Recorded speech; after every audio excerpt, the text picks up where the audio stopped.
So this last week at work, I had this really, I mean, work has been insane, like literally every week. Although one week I was traveling just for fun. I went to New Orleans for Mardi Gras, but it was like prior to that, I was in Atlanta and then I was in Sarasota. Then the next week I was in New Orleans. And then last week I was in Knoxville. I'm just like exhausted. Wow. Yeah. Like I'm just tired. Like I literally, yeah, just for like a day, I just needed to do nothing yesterday. And it felt great yesterday. I'm like, I just need to just chill.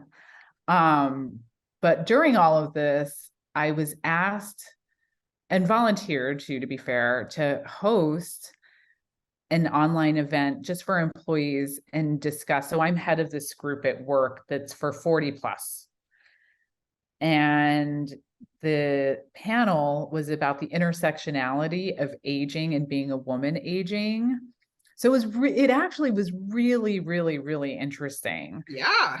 Reading some of the articles, like preparing and reading some of the literature that's out there. And I mean, some of it was scary and some of it was like, I mean, what are you going to fucking do? But a couple things that really stood out. Like one article I read, and it was like the World Economic Forum put this paper out in 2020. So it wasn't that long ago. And it was about how women make, for every dollar a man makes, women make 81 cents. Isn't that better than what it used to be? It totally is, but it's still like, fuck, man. Yep. It's like, Agreed.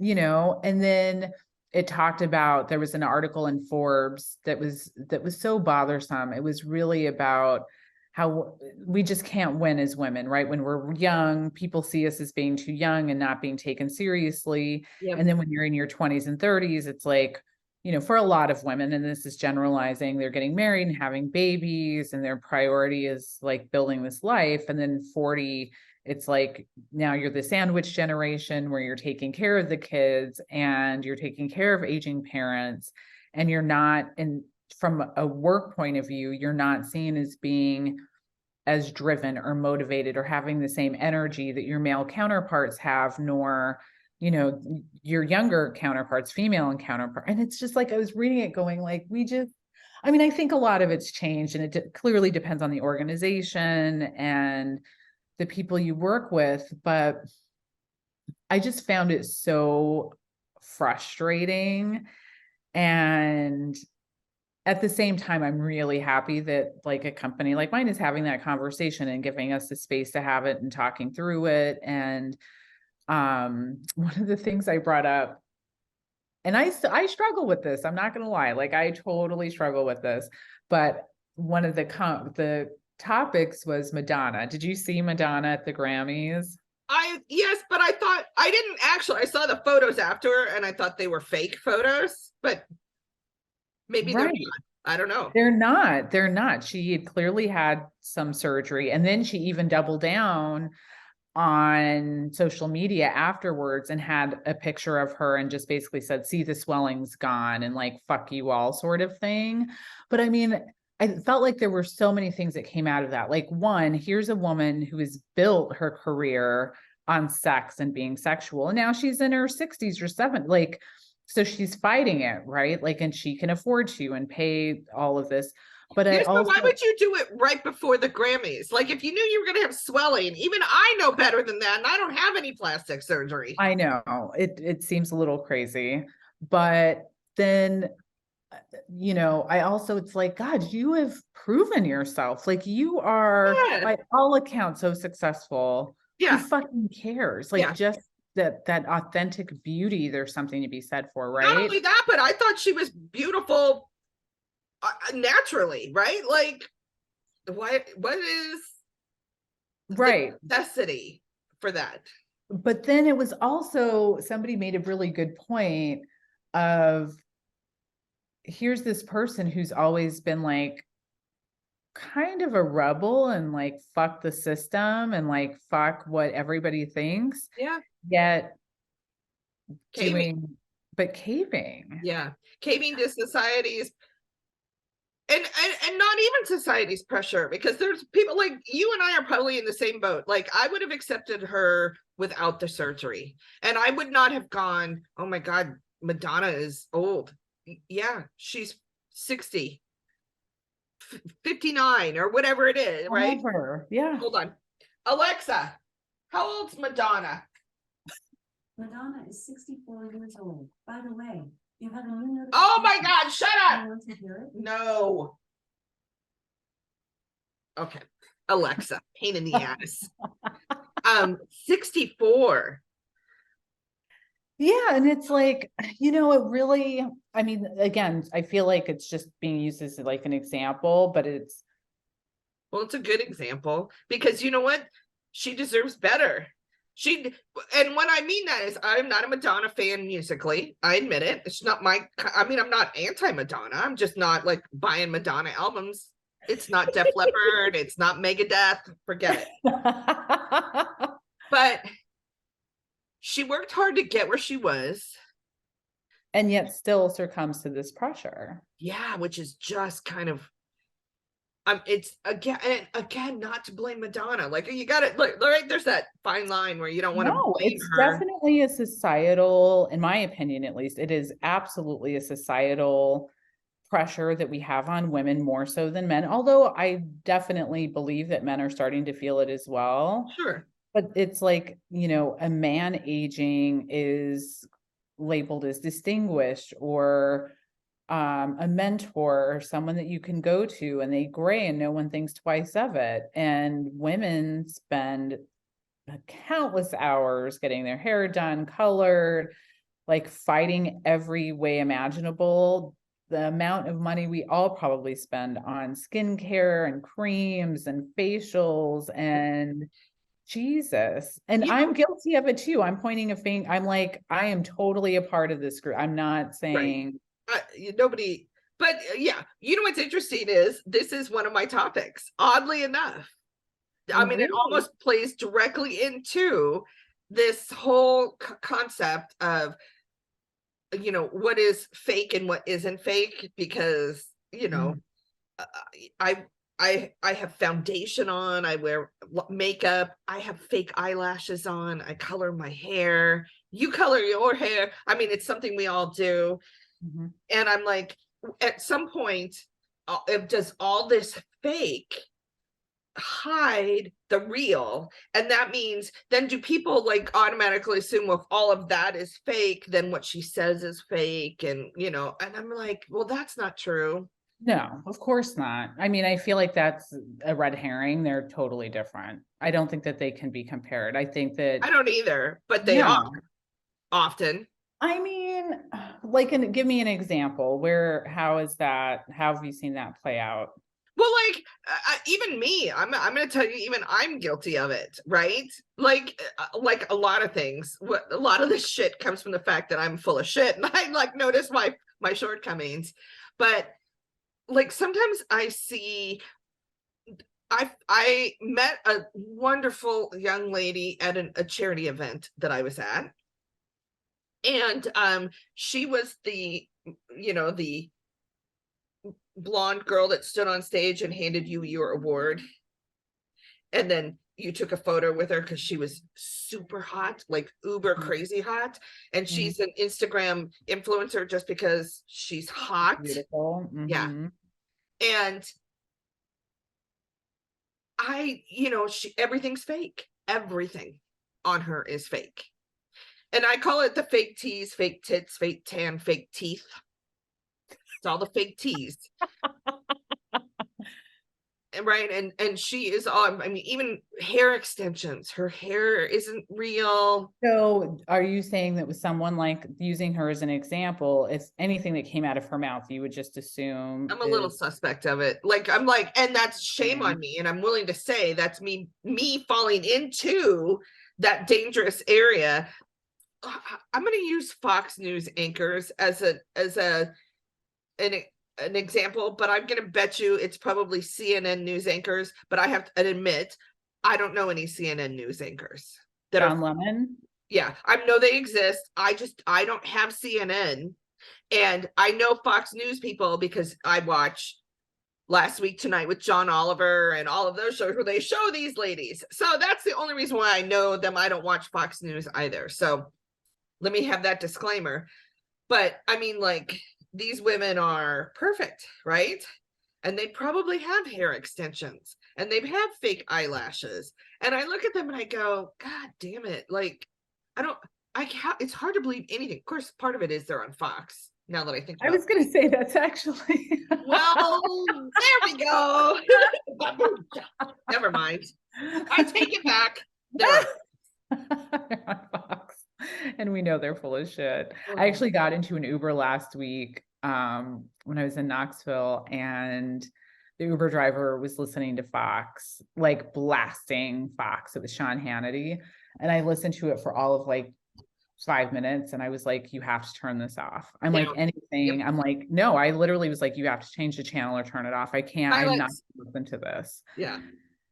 And he was like, oh, you're one of those. I'm like, yeah. I was like, I am all about democracy in America, and they are a propaganda machine who is willing to destroy our That's a great democracy. answer. That's Yeah, a great they're answer. destroying our democracy. So fuck all the way the fuck off. Like, yeah, I'm not going to listen to it. So then he put on country and I'm like, oh God, get me I out. can, you know what? But I was like, I'd rather listen to country than a bunch of bullshit lies. You know why that's dangerous on his part though, is don't you do reviews? Yes. Don't fuck around with your review. Yeah. And tip. Yeah. Oh my gosh. It was funny because my boss was with me and he was like, actually, I like to listen to it sometimes just to hear what they have to say. I'm like, no, it's all fake. It's all bullshit. It's not real. They're an entertainment outlet. They are not real. You know, it's a lot, but you know what? In all fairness, CNN has got an entertainment value too.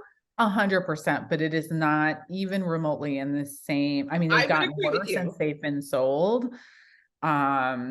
Or they have like their new GM or whoever. Like there's definitely been a deterioration at CNN in the last few months, but Fox is there. I don't think there's any comparison. In fact, Russell Brand, I think is his name. He was just on Bill Maher show and went on this total tirade about MSNBC being essentially the same as Fox News. And it's like, it is absolutely not. I'm not saying that they don't have issues and they're not, but they have investigative reporting and journalism that's real. That's not the same. Now they may put their opinions on shit. That's a little different. But for the most part, like Rachel Maddow is a serious journalist. Right. Agreed. But then again, you're preaching to the choir. So, and I guarantee you that guy that drove your Uber would not agree with you. Oddly. No, he wouldn't agree. He totally would not agree. And that's fine. But it's like, that's what's so scary about the world we're living in is we can't agree even on what facts are anymore. Right. And it's all become so much opinion. And that's why I hate Fox. I feel like they've literally, just look at what's happening with the lawsuit with Dominion right now, right? They're suing Fox. It's come out that Laura Ingraham and Sean Hannity, and they all knew the big lie was a big fucking lie. Yes. And they kept telling it anyways because of fucking ratings. Yeah. But you know what's interesting is we know that. We already knew that. I mean, and it's because if they would have picked something a little more like normal, then it'd be harder for me to go, oh, maybe they're not lying, right? But they just pick these outrageous, crazy lies. And you're like, are you high? What the hell? And they're literally getting people killed. Yeah. I mean, there were people in New Mexico that were shooting at the Democratic members of their local legislature. Oh yeah, right. I remember that. Yeah. So they're literally putting people in danger. And so it's like, no, I am not going, you don't hear about left-wing progressives going and shooting fucking people. Like it is not, in my opinion, even remotely the same thing. No, I hear you. But I know I'm preaching to the choir. Yeah, you are. And that's okay. I mean, that's the whole point of having conversations, right? Is being heard. One, you know, I live alone. I talk to my cats they're not that interested, right? And that's why I appreciate. It's funny because I remember when we first started, I think one of your friends said, well, you guys agree on everything, and I'm like, yeah. And sometimes that's okay, right? Like, Yeah. it's okay because we're having this conversation and we're learning and we're expanding our thought base. And I still think, and a lot of it is, I will tell you this, right? Going back to what we were talking about a minute ago, is if I see a guy, a man that has a fake tan and a toupee, right? It automatically in my mind assigns a factor of how believable that person is to me, right? Like, if you and I am this is me, someone who colors their hair, wears makeup, has fake eyelashes, because I feel better, because I think I'm ugly without them, and it is what it is, I know. right? I know you can't. Oh, and I feel this, right? Like, that's why I get my hair colored, and That's why we do it. I mean, if I gotta look at, and fortunately I don't have to look at myself very often, but in this particular instance, I'm looking right at myself as I'm looking at you. So, but I'm like, do you like, you look at those people and you like evaluate, and then you kind of assess, a quotient to them, right? And that's okay, right? Because here's my other thing in life is I'm learning to accept, right? Mm. I can beg you to not believe that. I can try and prove to you I am not fake, but in the end, you're going to believe what you believe. And that's true of me, and it's true of you, and it's just, it is what it is. Now, some people will choose to believe, be open-minded about it, Mhm. and go, oh yeah, I get it. So, she has tattoos up to here, right? But she's got a PhD, so she's knows what she's talking about. Not me, but I mean, we see people that have tattoos on their face. I'm guilty of this. If you're going to tattoo your face,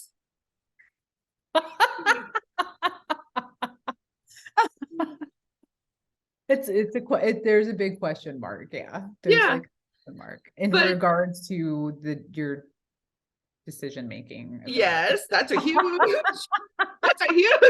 red I hope to flag. God they never want to get those removed, because as someone who has had tattoos and decided that they no longer wanted them, and going through that process is painful. Oh, is it really? Mhm. So I do not have any tattoos. I do want a tattoo. I want two. One here and one here, but it'll happen eventually.